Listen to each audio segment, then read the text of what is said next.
नमस्कार, स्वागत है आपका। मैं हूं आपके साथ आहना पुंज। इस चराचर लोक में मानव तन मिलना ही मोक्ष की प्राप्ति का एकमात्र स्वरूप है। इसमें मानव भगवत भक्ति के मार्ग पर चलकर सद्गुणों को अपनाते हुए सदाचरण करते हुए परोपकार के लक्ष्य को पूरा करते हैं, अपने जीवन के उद्देश्य को प्राप्त कर सकता है। वास्तव में ये एक साधना है, लेकिन कलयुग का प्रभाव इंसान को उसके मूल उद्देश्य से भटकाने के लिए तरह तरह के जो यत्न है वो करता है। लेकिन इसमें पड़कर इंसान उन पाप कर्मों के साथ जीवन यापन भी करता है। अब इसकी वजह से उसे मोक्ष नहीं मिल पाता और वो लगातार जीवन चक्र में फंसा रहता है। नमस्कार, मैं हूं आपके साथ आहना पुंज। एशियन न्यूज की आज की खास मुलाकात में आपको एक ऐसी विभूति का साक्षात्कार करवाने जा रहे हैं जो अपने आप में अनंत विभूषित है। हम बात कर रहे हैं श्रीमद जगत गुरु द्वाराचार्य भावानंद पीठाधीश्वर श्री अभिराम दास देवाचार्य जी की।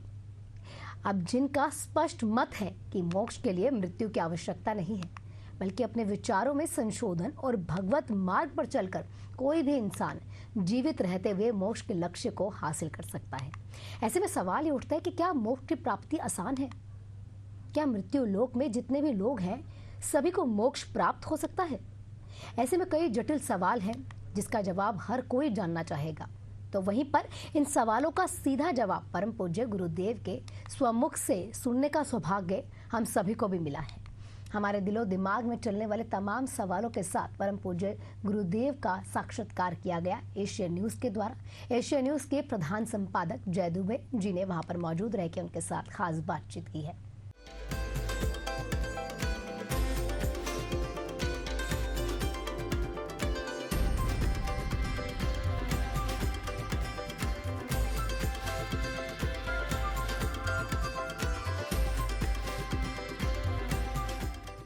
हम जिस आबो हवा में सांस ले रहे हैं, जिस काल में मानव जीवन का उपहार हमें मिला है, वास्तव में ये कलयुग का कालखंड है।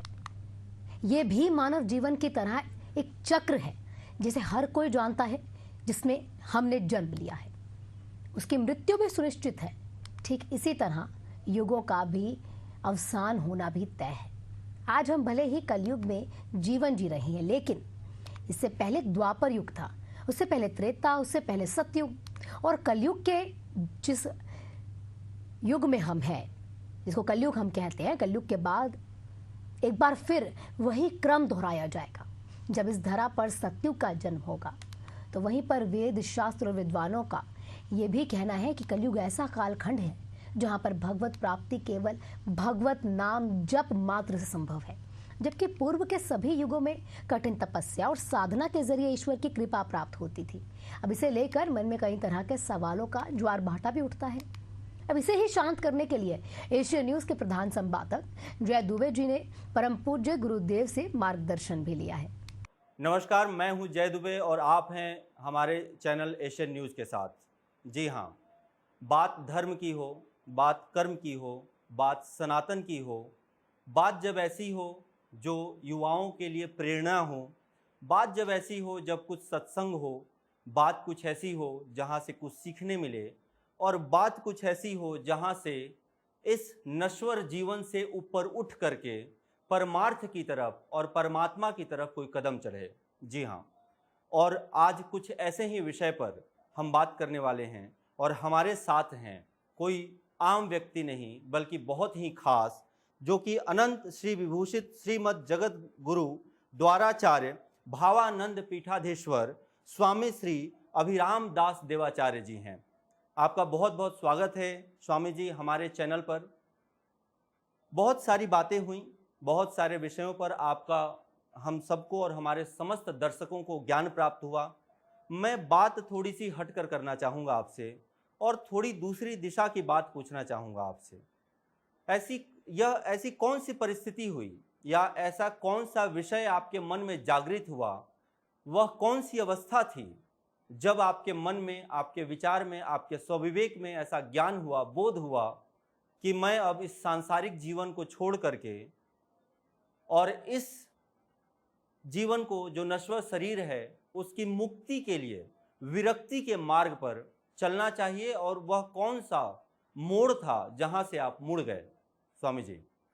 इस मार्ग की ओर मुड़ना जी हमें ऐसा तो नहीं लगता कि हम मुड़े हैं, जी बस वह सुंदर सा समय सामने आ चुका। एक कहावत है, समय से पहले और भाग्य से अधिक किसी को कुछ नहीं मिलता। जी तो हम यही कहेंगे, चूंकि हमारे माता पिता का जो संस्कार ऐसा रहा है कि शुरू से रुझान इस ओर था, जी बस इस मार्ग में आने का प्रयत्न जी जो है हम नहीं कर पा रहे थे, या हमें दिशा नहीं दिख रही थी। लेकिन जैसे ही सद्गुरुदेव भगवान की कृपा हुई, उनका दर्शन हुआ, उनकी वाणी का लाभ हुआ, बस वो ही इस मार्ग की ओर हमें खींच लाए, जी। यही हम कहेंगे। तो बहुत एक छोटा सा सवाल है महाराज स्वामी जी, और इस सवाल का बहुत गहरा और बड़ा अर्थ हो सकता है और युवाओं पे इसका बड़ा प्रभाव पड़ सकता है। इसलिए आपसे इस गूढ़ विषय को समझना चाहता हूं मैं भी और हमारे दर्शक भी। मोक्ष क्या है? आज के इस कलियुगी दिनचर्या में ऐसा क्या करे कोई युवा, या कैसे करे कि वह मोक्ष की तरफ भी बढ़ पाए? मोक्ष प्राप्ति के लिए मरने की आवश्यकता नहीं होती। मोक्ष प्राप्ति के लिए विचारों में परिवर्तन होना चाहिए। विचारों की शुद्धता और विचारों में परिपक्वता, कामनाओं का नाश ही जीते जी मुक्ति का एक सबसे सरल साधन है। तो बस ये है कि विचारों में परिवर्तन, विचारों में संशोधन हो जाए।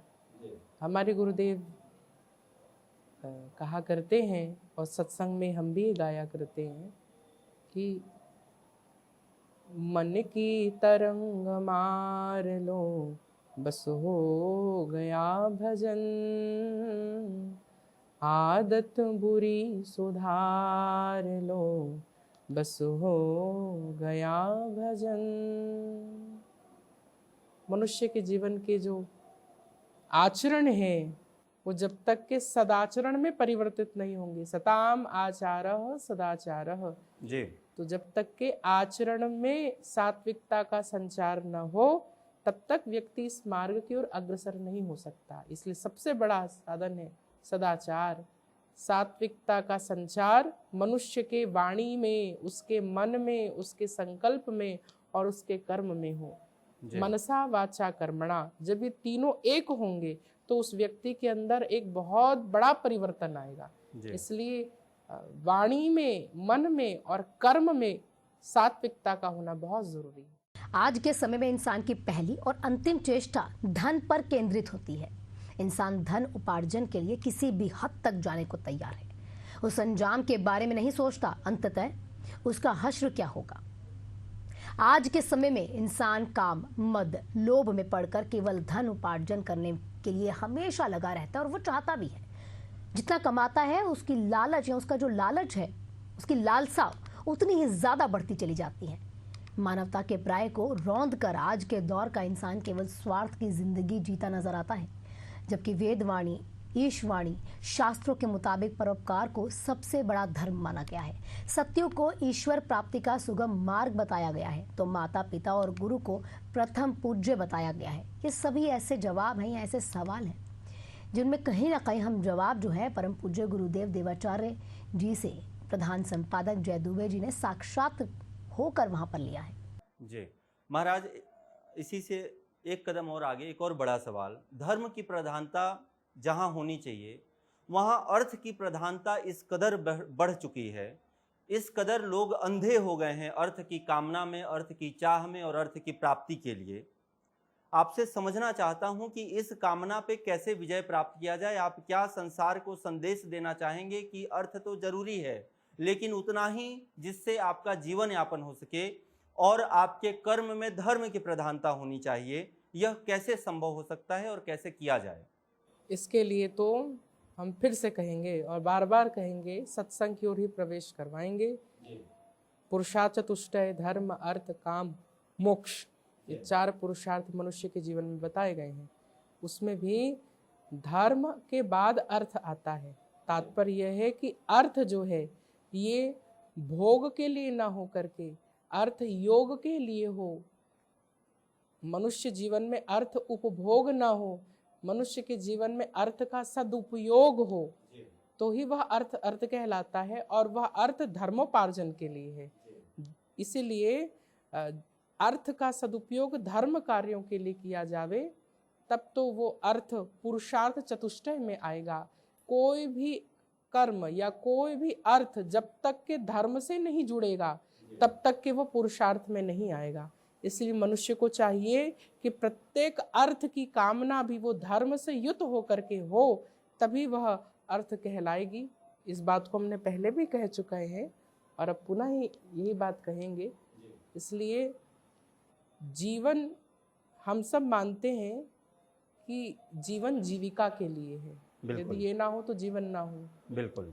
लेकिन जब एक साधक ये माने कि जीविका है जीवन के लिए और जीवन है जीवन धन जगदीश्वर के लिए, उस दिन से उसके मन की सारी विसंगतियां समाप्त हो जाएंगी। मानव जीवन का आधार गुरु है। माँ को मानव जीवन का प्रथम गुरु माना जाता है। विद्या प्रदाता शिक्षक को गुरु की संज्ञा दी जाती है, क्योंकि एक शिक्षक चाहे तो अपने शिष्य को शीर्ष तक पहुंचा सकता है, जिसके एक ही नहीं कई उदाहरण मौजूद हैं। पर जीवन की जटिलता को दूर करने के लिए जिस गुरु की आवश्यकता होती है उसे बनाया ही नहीं जा सकता। खास तौर पर इस कलयुग में, जब इंसान को सही मायने में सद्मार्ग की आवश्यकता रहती है, ऐसे में सच्चा गुरु तलाशना सबसे ज्यादा कठिन कार्य हो गया है। जबकि आध्यात्म का चोला पहनकर लोगों को ठगने वालों की संख्या भी बढ़ती जा रही है। इन सभी गंभीर सवालों पर भी प्रधान संपादक ने गुरुदेवाचार्य जी से बातचीत की है। मैं उम्मीद करता हूं कि हमारे दर्शक और यह संदेश जहां तक जा पाए वहां तक लोग इस बात का अर्थ समझें। एक आखिरी सवाल स्वामी जी आपसे करेंगे, चूंकि आप जगत गुरु हैं, पीठाधीश्वर हैं, आप स्वामी जी हैं, यह सवाल बहुत ज़रूरी है आपसे करना भी और हमारे दर्शकों और सबको समझना भी। आज की इस कलयुग की दिनचर्या में गुरु बनाना बड़ा मुश्किल सा हो गया है, और कहते हैं और हमारे शास्त्र कहते हैं कि बिना गुरु बनाए बिना इस भवसागर से पार नहीं हुआ जा सकता, और वास्तव में पार होना है। तो ऐसे स्थिति में और ऐसे दिनचर्या में ऐसा क्या प्रयास किया जाए या मन से ऐसा क्या माना जाए कि नारायण उसको गुरु के रूप में मान ले या गुरु की कृपा हो जाए और वह व्यक्ति मुक्ति के कगार पर या उस दिशा में मोक्ष की कगार पर अपने धर्म का पालन करते हुए आगे बढ़ पाए। गुरु बनाना बड़ा मुश्किल होता चले जा रहा है, या संभवतः अपन ऐसा भी कह सकते हैं कि जिस तरह से यह एक व्यापार का रूप भी लेते चले जा रहा है। महाराज, आप इस बात से शायद सहमत होंगे, नहीं होंगे तो मैं क्षमा चाहता हूं आपसे, लेकिन शायद ऐसा है। तो कैसे भगवान नारायण की कृपा हो, कैसे स्वतः मन से कोई आप ऐसा विकल्प या विचार बता दें कि जो कोशिश कर पाएं वो तो जरूर बनाएं, न कर पाएं तो क्या करें? जैसे शरीर को स्वस्थ रखने के लिए एक वैद्य की आवश्यकता होती है जी, उसी प्रकार मन को स्वस्थ रखने के लिए, आध्यात्म में प्रवेश के लिए एक गुरु की आवश्यकता होती ही है। जी। उसे तो ये अवश्य बनाना चाहिए, पर उसके लिए आवश्यक है भगवत कृपा। जब तक के मनुष्य के जीवन में भगवत कृपा नहीं होती, बिनु हरि कृपा मिल ही नहीं संता। तो इसीलिए बारंबार भगवान से ये मनाए कि हे नारायण, हे भगवान शिव, वंदे बोधमयम नित्यम गुरुम शंकर रूपिणम। तो भगवान शिव से, भगवान नारायण से ये प्रार्थना करें कि हमारे जीवन में भी शांति, सुख, समृद्धि और पूर्ण रूप से धर्म की स्थापना के लिए, मोक्ष के लिए आप ही हमारे जीवन में गुरु को भेजें या मार्ग प्रदर्शन करें। तो जब हमारा पूर्ण होगा, मन हमारा सच्चा होगा, प्रार्थना हमारी सच्ची होगी, तो भगवान ही उस व्यक्ति के जीवन में किसी न किसी गुरु को अवश्य भेज देते हैं, और बस वहीं से उसका बदलाव चालू होता है। ये काम केवल हरि ही कर सकते हैं, बगैर हरि कृपा के गुरु की प्राप्ति संभव नहीं है। हाँ, किसी को देखा देखी गुरु नहीं बनाना चाहिए। गुरु ऐसे हो जो अंतरंग को, अंतःकरण का चमत्कार कर दे, ना कि बाहरी चमत्कार। शास्त्रों में उसे अधम गुरु बताया गया है जो चमत्कारों को दिखा करके अध्यात्म मार्ग की ओर जाते हैं, क्योंकि चमत्कार तो जादूगर भी कर लेता है, लेकिन अंतःकरण का चमत्कार, मन का चमत्कार, वो बहुत बड़ी बात है। मन चमक जाए, तो जिसमें हम सबका मन परमात्मा का प्रतिबिंब है, तो जब दर्पण साफ होता है तभी प्रतिबिंब दिखता है। तो जब मन चमक जाए तभी उसमें परमात्मा का प्रतिबिंब दिखने लगता है, और ये काम केवल गुरु ही करते हैं। इसलिए जब हरिनाम संकीर्तन या सत्संग या जैसे भी हो, हम खूब जब भगवान से प्रार्थना करेंगे तो भगवान ही हमारे जीवन में गुरु का पदार्पण करते हैं। इसलिए मनुष्य के जीवन में गुरु तो आवश्यक है ही। और रही बात व्यापार की या इसकी, तो उसकी चिंता नहीं। सबसे बड़ी बात है अपने मन की श्रद्धा की। मानस जी में स्पष्ट लिखा है कि भवानी शंकरौ वंदे श्रद्धा विश्वास रूपिणौ याभ्याम विना न पश्यन्ति सिद्धा स्वांता स्थमीश्वरम। यदि हमारा विश्वास दृढ़ है और पक्का है तो हम, जब एक व्यक्ति पत्थर को भी भगवान मानकर पूजने लगता है तो धोखे से वो किसी गलत इंसान को भी गुरु बना लिया है। लेकिन यदि उसकी दृष्टि अच्छी है, साधक की दृष्टि अच्छी है, साधक का मन सदा हुआ है, तो वो दुष्ट व्यक्ति में भी गुरु का दर्शन करके वो अपना कल्याण कर सकता है। क्योंकि गुरु कोई व्यक्ति विशेष नहीं होता, गुरु तत्व होता है, और गुरु तत्व कभी गलत उपदेश नहीं करता। इसीलिए यदि हम उस तत्व का सम्मान करते हैं तो जिस प्रकार दत्तात्रेय ने 24 गुरुओं से शिक्षा ली, तो हम भी विधि निषेध की शिक्षा सभी से ग्रहण कर सकते हैं। बस मनुष्य के अंदर शिष्यता और दैन्यता का भाव आ जाए, ये बात हम कहेंगे। इसीलिए गुरु की परीक्षण और गुरु की पात्रता करने का सामर्थ्य भगवान में भी नहीं है, तो वो इंसान की बात तो दूर है। जब भगवान की महती कृपा होती है तब एक मनुष्य के जीवन में एक संत, एक सद्गुरुदेव का पदार्पण होता है। पर हम यदि परीक्षण सोचें तो एक हम मुखड़ा, एक भजन का हम गुनगुनाएंगे कि जब संत मिलन हो जाए तेरी वाणी हरि गुण गाए, तब इतना समझ लेना अब हरि से मिलन होगा। नहीं क्रोध किसी पे आए, सब में तो नजर हरि आए, तब इतना समझ लेना अब हरि से मिलन होगा। इतना ही हम कहेंगे। तो जिस गुरु को, जिस संत को देखकर मन में पवित्रता का संचार होने लगे, मन आत्मा प्रफुल्लित होने लगे, आप समझ जाइए कि बस ये हमारे सद्गुरुदेव हैं। मानव जीवन में सत्संग क्यों जरूरी है? ये एक ऐसा सवाल है जिसकी तलाश तो हर इंसान करता है, पर कलयुग के प्रभाव में पड़कर इंसान भटक जाता है। इसीलिए माना यह जाता है कि जीवन में गुरु सबसे ज्यादा जरूरी है, क्योंकि जब उनका सानिध्य प्राप्त होता है तब जीवन में भटकाव की स्थिति को विराम लग जाता है, जीवन की दिशा तय हो जाती है। समय की बाध्यता है महाराज, और ज़्यादा सवाल न लेकर के, और आपको भी आगे बहुत काम है। ये बात आपने जो कही यह अपने आप में बहुत बड़ी बात है, और मैं यह समझता हूँ, यह मानता हूँ, मेरी भी इस पर आस्था है कि जितने भी दर्शक हमारी इस बात को सुन रहे हैं या जहाँ तक भी हमारी यह बात पहुँच पा रही है, गुरु बहुत ज़रूरी है। गुरु बनाने के लिए आपका भाव उससे भी ज़्यादा ज़रूरी है। अगर आपका भाव अच्छा होगा, अगर आपकी श्रद्धा होगी उस गुरुत्व पर, तो गुरु एक तत्व है। वह तत्व आपके मन को, आपके आत्मा को, आपके विचार को किस रूप में, कहाँ, किस दृष्टि से शुद्ध कर देगा, इसका अंदाजा आप भी नहीं लगा सकते। और एक बात जो स्वामी जी ने कही कि अगर इस स्थिति में भी आप नहीं समझ पा रहे हैं तो आप हरि का नाम लीजिए, आप शिव का गुणगान कीजिए। न जाने किस कृपा से, किस रूप में भगवान आपके ऊपर प्रसन्न हो करके गुरु भेज दें, और वह गुरु आपके मुक्ति का, आपके मोक्ष का, आपके धर्म का मार्ग को प्रशस्त कर सकते हैं। तो यह बहुत बड़ी बात थी, यह बहुत बड़ा विचार था, यह समझने की शक्ति है। और मुझे लगता है कि हमारे दर्शक जितने भी हैं वह परिपक्व हैं इस बात को समझने के लिए कि उनको क्या आगे करना चाहिए। मैं बहुत ही आत्मा से दिल की गहराई से और अपने समुचित समर्पण से महाराज आपका कोटि कोटि नमन करता हूं आपको और आपका धन्यवाद देता हूं कि आपने समय निकालकर हमारे एशियन न्यूज़ के इस प्लेटफॉर्म पर आए और हमें अपना समय दिया और हमारे समस्त दर्शकों को अपने बोध से, अपने वचनों से और उनको आशीर्वाद स्वरूप, फल स्वरूप आपने उनको ज्ञान मार्ग का प्रदर्शन किया। थैंक यू, बहुत बहुत धन्यवाद महाराज, आपको सादर नमन, प्रणाम। मानव जीवन में आध्यात्म के महत्व को लेकर एक सकारात्मक साक्षात्कार एशियन न्यूज़ के प्रधान संपादक जय दुबे ने श्रीमद जगत गुरु द्वाराचार्य भावानंद पीठाधीश्वर श्री अभिरामदास देवाचार्य जी से किया है।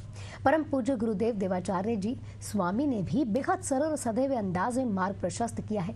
काम, मद और लोभ में पड़कर इंसान महज भगवत भक्ति का दिखावा मात्र छोड़कर या करके ही कहीं ना कहीं मोक्ष को प्राप्त नहीं कर सकता है, बल्कि निस्वार्थ भाव से कामना रहित होकर जीवन के लिए जीविकोपार्जन करते हुए गुरु द्वारा दिखाए मार्ग पर चलते हुए जीवन में मोक्ष की प्राप्ति का उपाय स्वीकार करता है। यह वही एक उपाय है जिसको कर सकता है। हमारी आज की पेशकश में फिलहाल इतना ही, फिर होगी आपसे मुलाकात। तब तक के लिए मुझे दीजिए इजाजत। नमस्कार।